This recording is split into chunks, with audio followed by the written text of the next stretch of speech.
Namaste, and welcome to our continuing series on the ideal of human unity with our beloved Kittu. Namaste. Kittu, where are we? New chapter, isn't it? Today I will cover 6 or 7 chapters Oh, in 5 or 10 minutes because it's exactly the same principle. okay. And detailed understanding demands a very close understanding of politics. And generally, they have a broad idea. But this is, he's really going into very great depths. So I will skip that. And if there is a demand for detail, then I'll come back. So you see, what he is saying is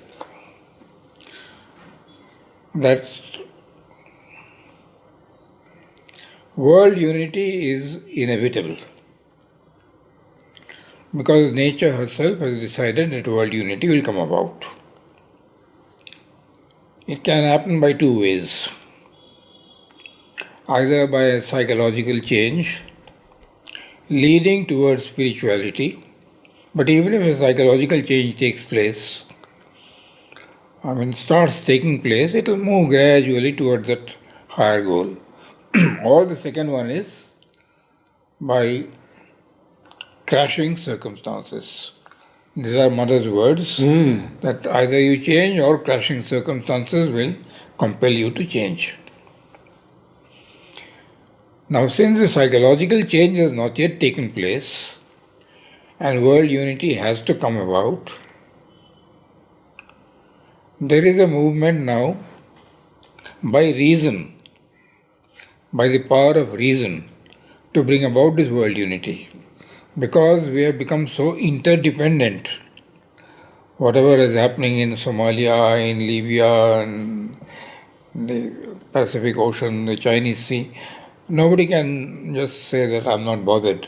You are all involved, directly or indirectly. So, this is and the inevitable thing is that as China and Korea are strong and aggressive, India has to boost up its military expenditure. Otherwise, one never knows, right? Yes. America also is having problems with Chinese trade, right? So these are, today the world is a big village, right? And we are But can reason actually do it? No, what I'm saying is that he will show you that reason cannot do it. But then, that is the only instrument that I have at my disposal, no? Evidently, the mass cannot become spiritual. But if the leaders of the countries at least start moving towards spirituality, then there will be a gradual change. But again, I don't know. Some people tell me that Macron has an element of spirituality. Now their idea of spirituality also is very different. Many people feel that Narendra Modi is quite spiritual. At least he has a lot of respect for spirituality. So these are very difficult things to comment upon.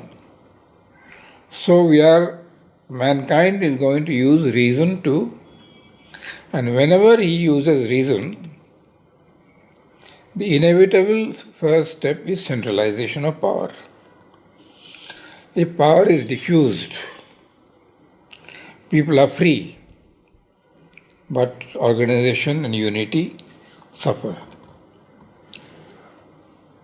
I believe there's a line in Savitri: reason scans and breaks but cannot build. Yeah, exactly. Right. So that is exactly what. So inevitably, when reason starts organizing life, creates a system, it creates what we call centralization. And centralization leads to uniformity. The two always go together. When you centralize, you make a law, and that law has to apply for everybody. And therefore, there is uniformity. So, all rational organizations based on a system tend towards centralization and uniformity. So, the first centralization, although he puts it a little later, is legislative centralization. You make a law that applies to everybody. And that comes because there is a lack of economic centralization. Rich and poor, very rich, very poor. This society is very unstable. Inevitably, there will be revolt. So there has to be economic centralization. And for that, you have to have legislative centralization. That will lead automatically to social centralization. So that Narendra Modi has done to a certain extent. I mean, he has opened for everybody a bank account. He has built toilets for all the ladies, right? So it gives them dignity, it gives them, and that is why he won the second time in a big way. So all these centralizations are going to take place. And all these are going to lead to uniformity. But uniformity is not the law of life. And it's the suppression of the individual. It is suppression of the individual. Yes. Therefore, having given you this idea of this movement, I will come to the chapter called Diversity in Oneness. We have to maintain diversity and yet unity. So this is a big problem, because when there is more diversity, there is disorder. If you want to bring about oneness, then you have to reduce diversity. And if you go to the extreme, then it is like China or the Soviet Union. Mm-hmm. Russia, of course, has eased a little bit, but still it is very centralized. Not as much as before, but it is centralized. So I'll read this chapter, Diversity in Oneness.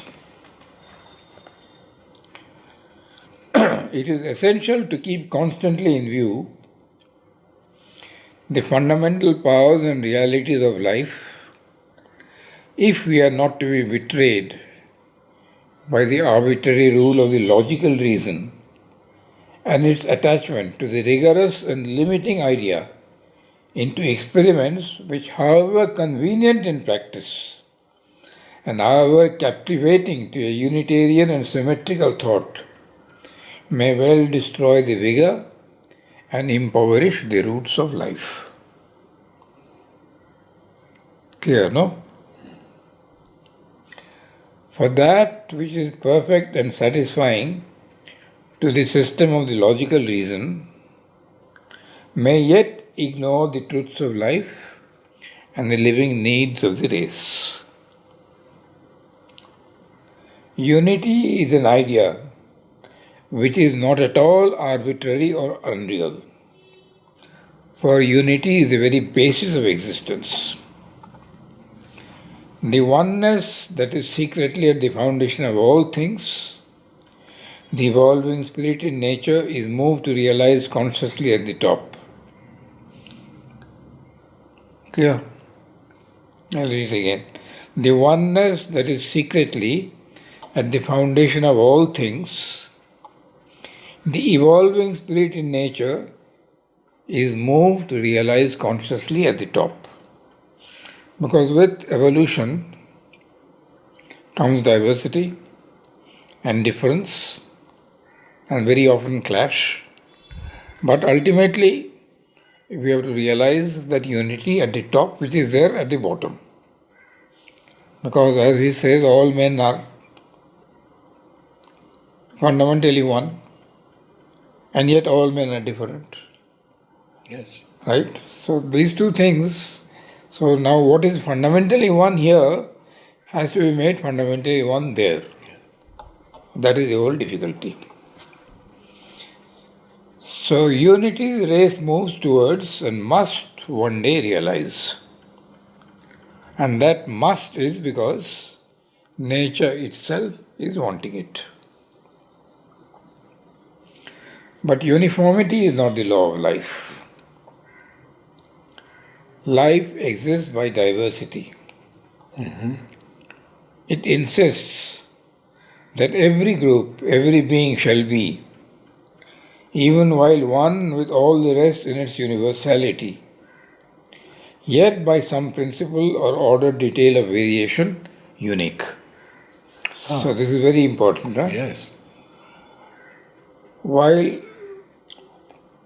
every being shall be, even while one with all the rest in universality, is in some principle unique. So really we are all unique. And as Mother and Aurobindo very categorically state, which I told in my talk about the school, every child is unique. Every child must discover his uniqueness. Why God has created him, for what purpose. And his whole aim of life must be not only to discover that purpose, but to express that purpose as truly as possible. But then when you try to become like somebody else, you are failing in your duty. So the over-centralization, which is the condition of a working uniformity, is not the healthy method of life. Order is indeed the law of life, but not an artificial regulation. Next sentence is very important. The sound order is that which comes from within as the result of a nature that has discovered itself and found its own law and the law of its relations with others.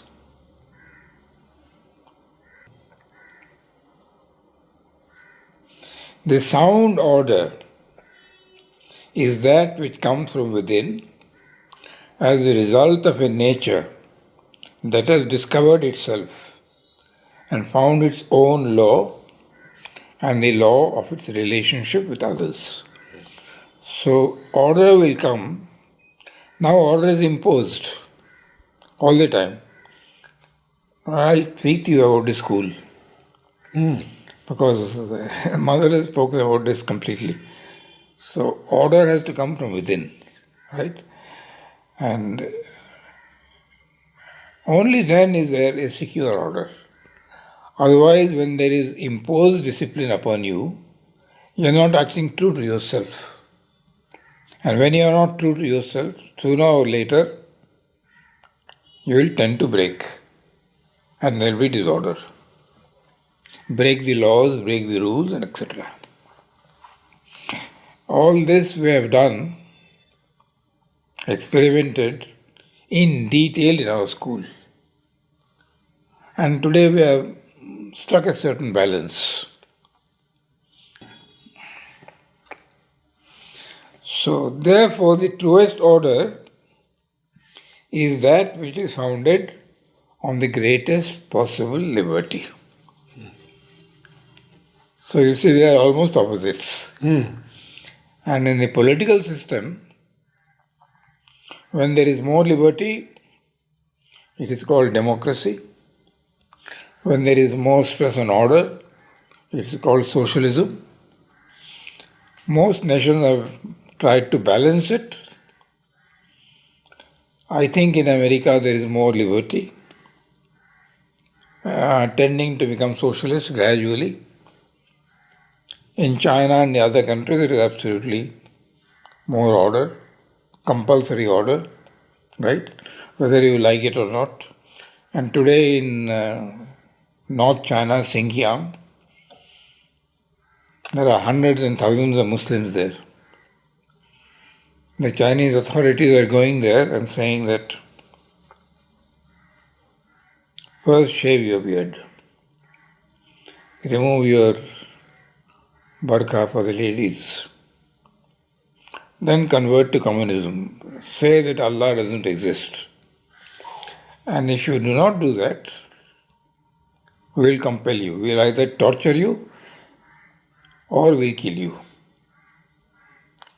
And they've killed hundreds and thousands. So you have to become communist. See, now this is order. Do you think it will survive? There has to be revolt eventually. There is bound to be. And be. that is why in 1950, Aurobindo told Narad, after Mao Zedong took over in 1948, China will break up into three. Mm-hmm. So that we have to wait and see. I am told already that there are movements of separation, but it will take some time. So this is a very important thing. So therefore the truest order is that which is founded on the greatest possible liberty. For liberty is at once the condition of vigorous variation and of self-finding. Clear or not? Clear. Can you, anybody in the ashram, I am speaking of the ashram because our aim is to discover the divine. Can you discover the divine by compulsion? Not possible. Total freedom. Yes. Not little freedom, total freedom. Mm-hmm. And then when the total freedom is given, you can discover the divine, but there will be variation. So your relationship with Mother and Aurobindo, mine, hers, anybody else's, will be unique, will be different. So when people speak about the Mother, everyone has a different aspect. And everyone looks at her in a different way. So this is very, very important to understand. So nature secures variation by division into groups and insists on liberty by the force of individuality in the members of the group.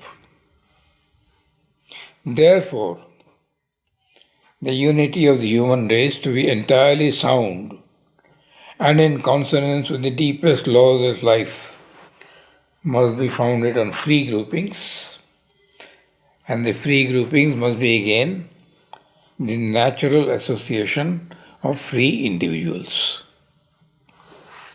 We seem to be so far from that, right? We seem to be so far from there. So this is very crucial. The unity of the human race to be sound must be founded on free groupings, and the free groupings must be founded on free individuals. There are some free groupings based on free individuals, but in most there is a kind of mixture, a balance.